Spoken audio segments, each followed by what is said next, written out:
Yeah. From the New Testament, yeah. That's it. Yeah. That's it. For centuries and centuries, people knew that such a city called Ephesus existed somewhere in this part of Asia Minor because it's in the Bible. We know that this is where Paul, John, and the others were, but nobody knew where it was until it was discovered. You know when? In late 50s, like 150 years ago, just by coincidence, accidentally, Ephesus was discovered. Before that, all this was buried. The city was asleep under the ground until late 50s. People just forgot where it was? Yes, you know, I told you, because of malaria and because of the earthquakes, They didn't want to live there. in the 7th century AD, the city was abandoned. And then because of the erosion, which brought all the silt, soil, earth down from the hills, the whole city got buried. And maybe, you know, some locals, they knew that there was something here buried, but you know, they were ignorant, they didn't care what it was. So that scientifically it was discovered in late 50s by an Englishman named T. John Wood. This guy I'm talking about was not an archaeologist. He was a railroad engineer. And he was here just to build a railroad. They were digging for the railroad. And just by coincidence, accidentally, they ended up with this. And since then, non-stop, constantly, this site has been excavated, but so far, in 150 years, only a very small portion, like 15%, could have been uncovered yet. The rest of the city, going out that way to the hillside, stood buried under those fields, farms. Where you are now was the administrative part of Ephesus. This is where mostly the official buildings were, like the one resting on the hill facing you. It looks like a theater, as you see. Never used as a theater. It's not a theater, it's a council chamber. Today's parliament, their meeting place. Do you remember the one we have seen from the bus approaching? The big one I pointed out where Elton John was? That's the theater, which we will see later. When we get there, it's on the other side of the hill. I will take you into the big one to feel the acoustics. And how about this? Where you see those two thick and tall Doric columns standing with a piece of the architrave on top is a semi-sacred building where the eternal flame, the holy fire of Ephesus, was kept alive. For centuries and centuries, it never went out because it symbolized the existence of Ephesus. And that's the building where the Vestal virgins were. That was their job, to take care of the fire. And the term Vestal comes from the name of the goddess, Vesta, to whom the fire was dedicated. Now, we'll be walking down this way, and when we get to that building of those big arches, we will turn right. A marble paved side road, it's not a main street yet, just a side road, will take us to the largest square in Ephesus. And after we see the square, and a few buildings around the square, then I'll be taking you to the best part of Ephesus. You haven't seen anything yet. The best part is the residential area, which is beyond the square. It's where all the highlights are. When you get there, you're not going to believe your eyes. You will like it, you will love it. It's going to blow your mind.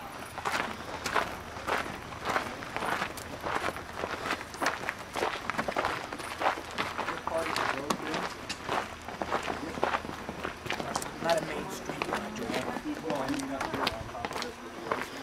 No.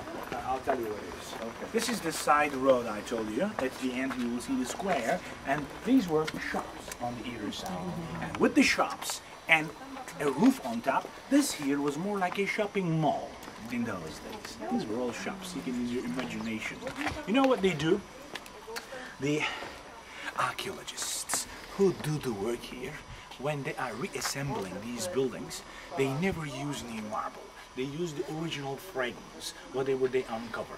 Marble, a granite or a stone. They use that, and for the missing parts, to fill the gaps, they use concrete, as you can see on that building. Cement. So this way you can easily tell how much of a restoration is new, how much is original. You know what I'm saying? There's no new marble here. Every single marble piece that you touch, or all these pavements you're stepping, walking on, are original. You're walking on the history. These are the pavements, these are the streets on which many famous personalities walked in those days, like Julius Caesar, Marcus Antonius and Cleopatra, Hadrian, Trajan, Domitian, Saint John, Saint Paul, and many others walked on the same pavements where you're walking now.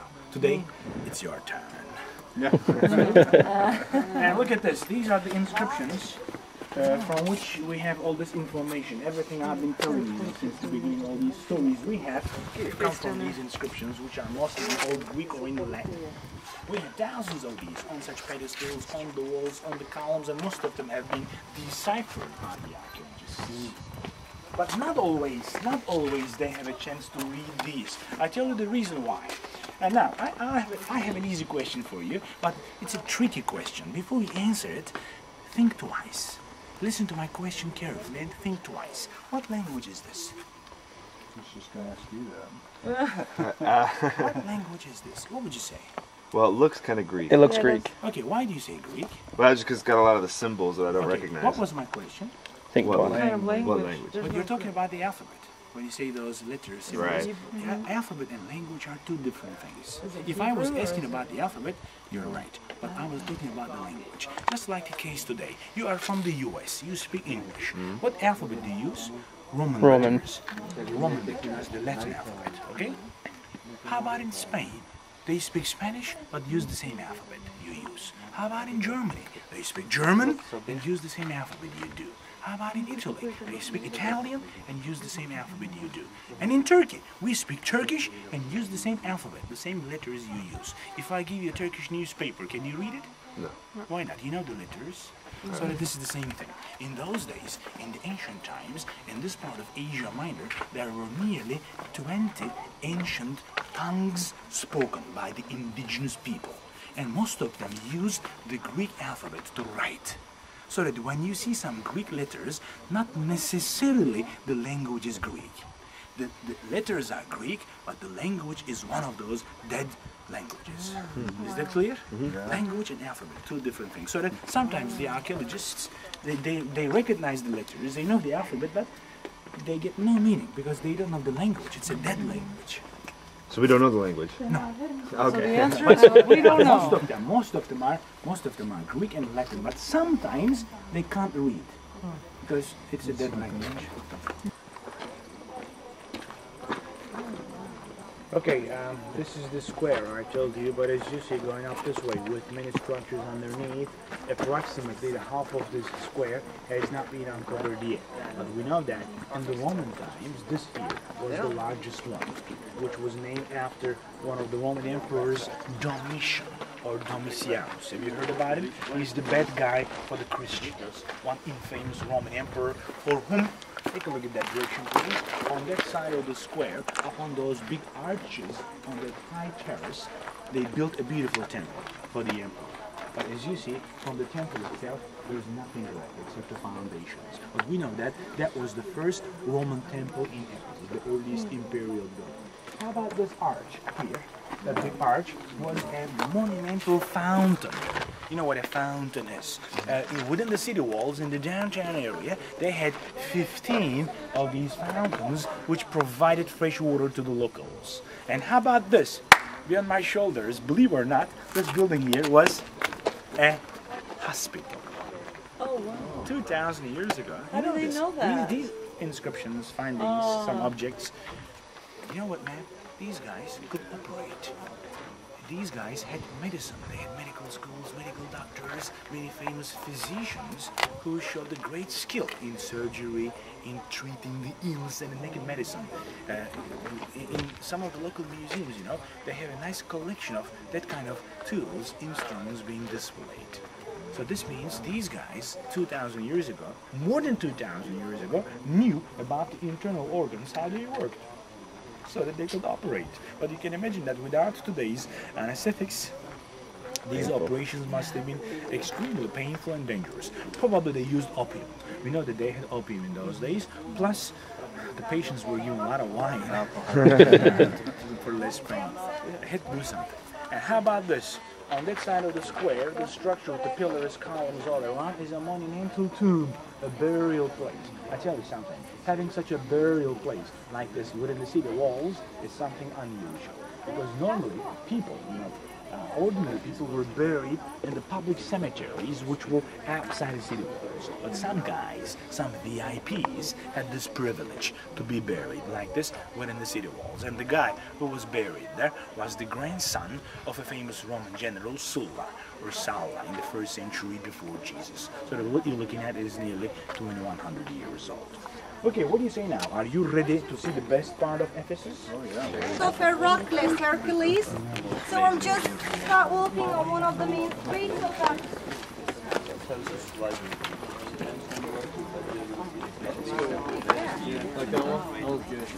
Yeah.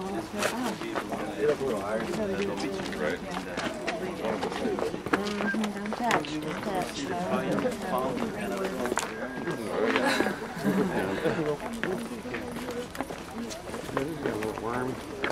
The most important and the most functional buildings were, like the library at the end of the street.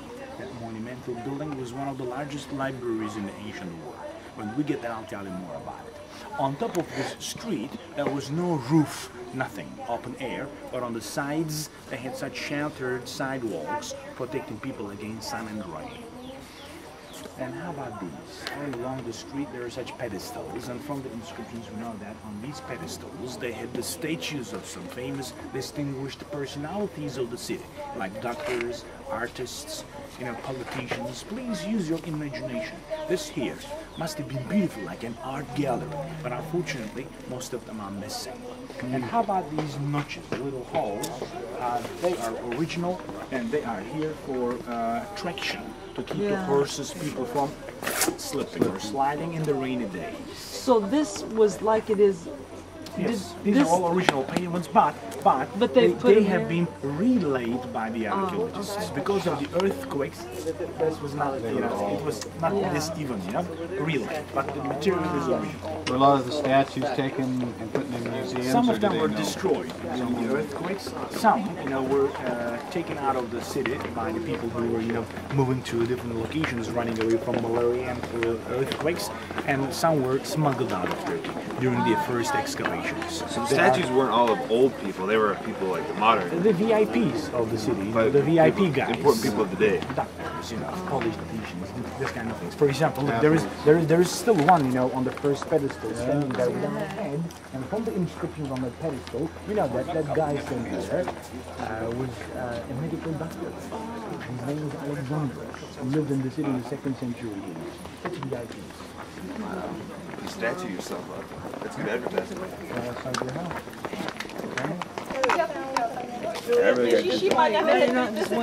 When I tell you the story, have you heard about the Emperor Trajan, the one before Hadrian, one of the greatest rulers of the Roman Empire, who lived in the late 1st and early 2nd century AD? Please, let's underline the date. The date is very important. 280. Underline it, please. The emperor we're talking about, Trajan, spent his lifetime traveling. He'd been all over the Roman Empire. And wherever he went, the people of the city he visited built something and dedicated it to the emperor. And then you know what the emperor did? He left messages on each of these buildings. Here we have a message from the emperor. Could you take a look at this? In the middle of the central niche, there was one big statue of the emperor which was standing by a globular figure. Do you see that round thing there? And tell me, what else do you see next to it? There's a foot. A foot, one of his feet. Now, using your imagination, try to visualize what this statue of the emperor looked like standing by the globular figure. And now, listen to his message, which was written on a piece of marble placed right above his head, like this. Listen what the message was. Listen what he says. Who? The Emperor Trajan. What was the date we underlined? 200. This was the message. Listen. I conquered it all. It's all under my foot. What do you think he's talking about in the 2nd century AD? Long before Columbus, long before the discovery of America. He's talking about the earth. He's talking about the round world. So that this, nearly 2,000 years ago, these guys knew that what was round and flat. Isn't it something? They were much more progressed, civilized than we can imagine. They knew everything. Or maybe he was a soccer player. Make a difference. The richly decorated. And as you see on the facade of the building, there are 4 columns with Corinthian type of walls. And these 2 here in the middle support such a semicircular pedal in the middle of which on the keystone, look at the keystone in the front arch so that you can see the bust of Ticket, the goddess of fortune. How about the other one? Look at this. Over the main entrance, there is one other female. You can see her. She's like this nude with the arms open with snake hands. You tell me who she is. Medusa. That's Medusa, one of those 3 evil sisters, the most dangerous one. Do you remember what would happen if you look into her eyes?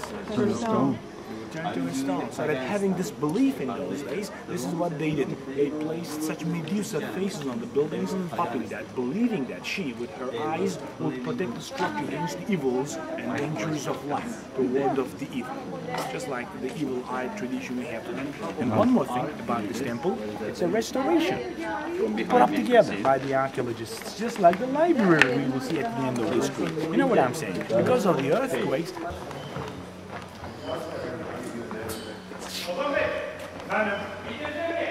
아예 시송 시송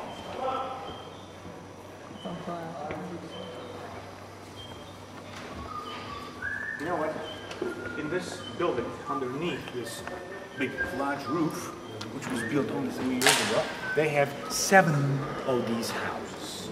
This is number 6. And from some inscriptions, we know that the owner of this house you're visiting was a very wealthy guy in those days, in the 2nd century AD. He was one of the leading citizens of Ephesus.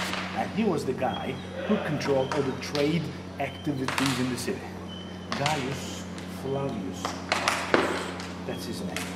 And the size of the house he owned was nearly 10,000 square feet. Oh, wow. These are known as the terrace houses, built on terraces on the slope of the hill. In the first level of the house, this is what they had. In the center, where the columns are, they had an atrium through which the house received rain and sunshine. And underneath the atrium, they had a cistern where they collected the rainwater.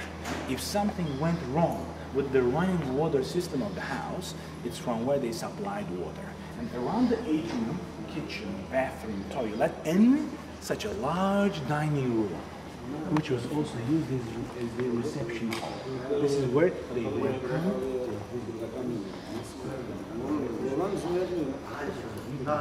which was richly decorated with marble on the floor, on the walls. And this is what these guys are doing. Look at these pieces. They're trying to put up those, the marble panels together, and then we'll place them like those on the interior walls. This is the real jigsaw puzzle I told you, which is very expensive, which takes a lifetime. And right in the center there was a small pool for decoration. But was the rock structure, was that here or not even that? Excuse me? The rock and the brick, was that here? Yeah, it was. So Yeah. this They just part cleaned was, it out. Yeah, they Right. took the dirt away and then they're putting the pieces together. so even some of the marble pieces there they've put back, or were some of them there? So they kind of- Some were there still, but most of them.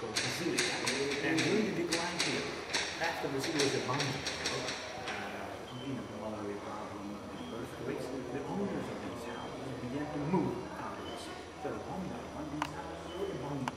And then some other guys came and did some restoration, repair, and then they began to use these houses as workshops. This became a kind of handicraft center. Carpenters, marble workshops, ironsmiths, silversmiths. And in that period, that's the decline period of Ephesus, the Byzantine era, which is about the 6th, 7th centuries AD, this part of the house was used as a bath, as a Roman bath. Look at the frescoes. Yeah, these are the guys I showed you. What you're looking at is at least 2,000 years old, and the colors are still there. That's Because the they were- original These are the frescoes. original frescoes. You know what? The Mother Nature has preserved the colors because these were there. But now they have been uncovered. Rain in winters, too much sunshine in summers. This is amazing.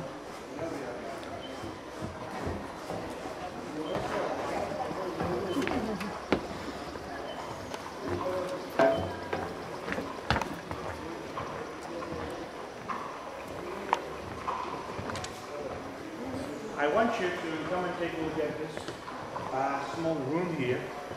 which was their food storage room. These, large containers, pottery, were discovered here, and they were halfway buried in the ground to keep them cool. Their wine, water, and some food were in these containers, like today's refrigerators. And look at that. What you see on the wall is different layers of plasters. See that? There are 3 layers. What we understand from this is that throughout the centuries, by different generations, the houses were used. The first layer, the very bottom, belongs to the first owner of this house.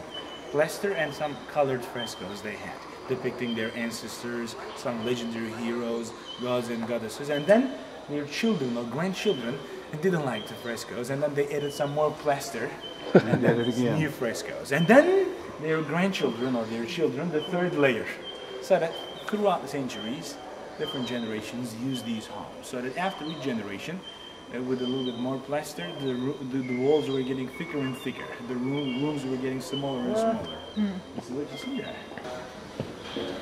Oh, isn't that neat? Now, a lot of these rock columns are not marble. They have put fresco cover them.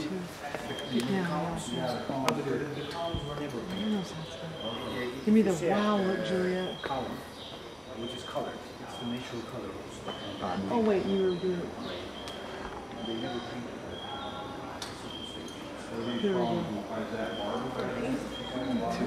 It's a good thing you have your video camera so she can see it.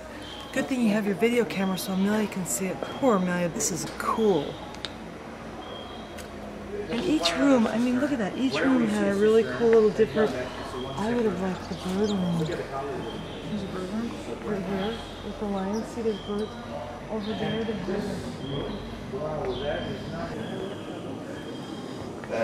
That marble.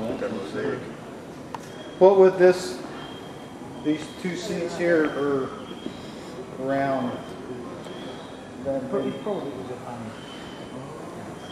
So this is open again. This is all open to the air. You see everywhere they have such beautiful mosaics.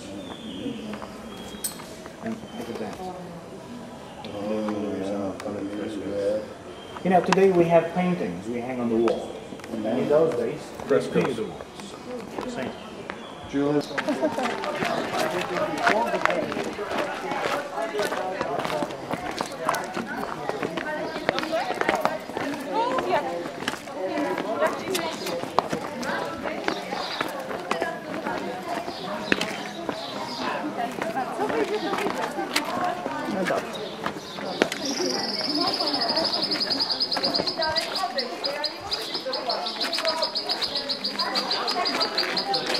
Isn't that beautiful? This is known as the Celsus Library. The word Celsus, with which you're not familiar, was the name of a man who was the governor of the Asian province of the Roman Empire in early 2nd century AD. And after his death, one of his sons, named Tiberius Julius Aquila, a very wealthy citizen in the city, had this library built over his father's grave as a monumental tomb or as a sort of mausoleum, which became one of the largest libraries in the ancient world, like the one in Alexandria or like the one in Pergamon. This was the 3rd largest one, in which they had over 30,000 scrolls of papyrus and parchment. You know what these materials are. Unfortunately, everything they had here, all those books, scrolls, things were destroyed in a fire in the late Roman times, and after the fire there was nothing left. And then you know what happened to the city? Because of the earthquakes, like the other buildings, this collapsed and got buried. So that when Ephesus was discovered by the English in late 50s, 150 years ago, there was no library, nothing. It was all done and buried. In the modern times, between 1971 and 78, with nearly 8 years of labor, the whole facade was put up together by the archaeologists. And you know what they say? Only 20% is concrete. The rest is all original. And how about this? Next to the library, there is such a monumental gate of these arches. And from the inscriptions we know that this was built by 2 slaves. There you can read their names. At the bottom line, Mithridates and Mazeus, 2 slaves who were given their freedom by the Emperor Augustus. And then as a thank to the emperor and to his family,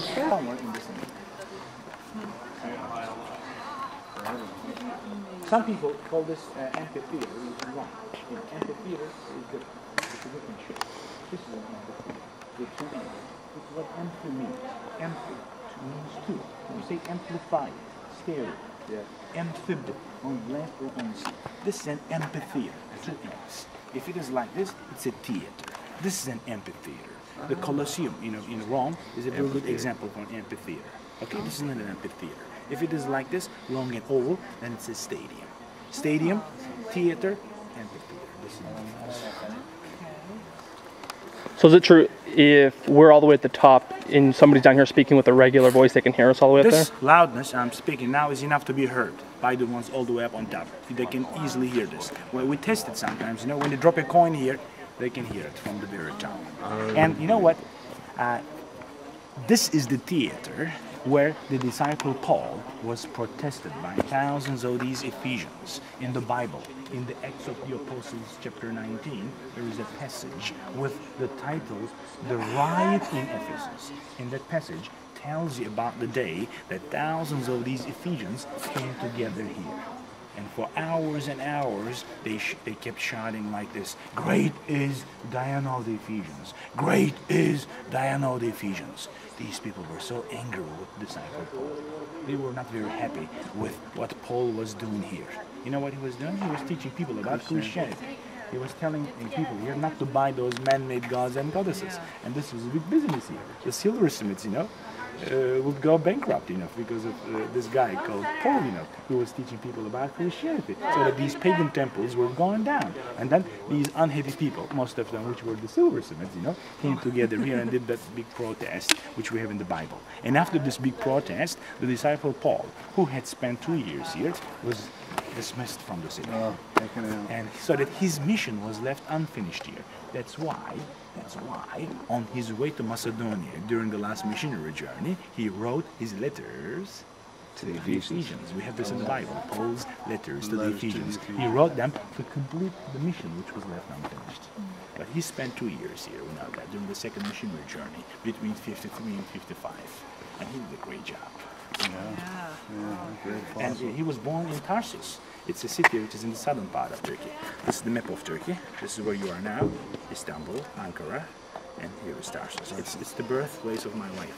She was born there. Yeah. It's a beautiful city. Now, from here, it's hard to take pictures. You're too close. I'm going to take you to a lovely spot where the pine trees are. Yeah, are we blocking it? Wow. You want to block it? I got it. Should we get you the whole family stuff? Do you want to? July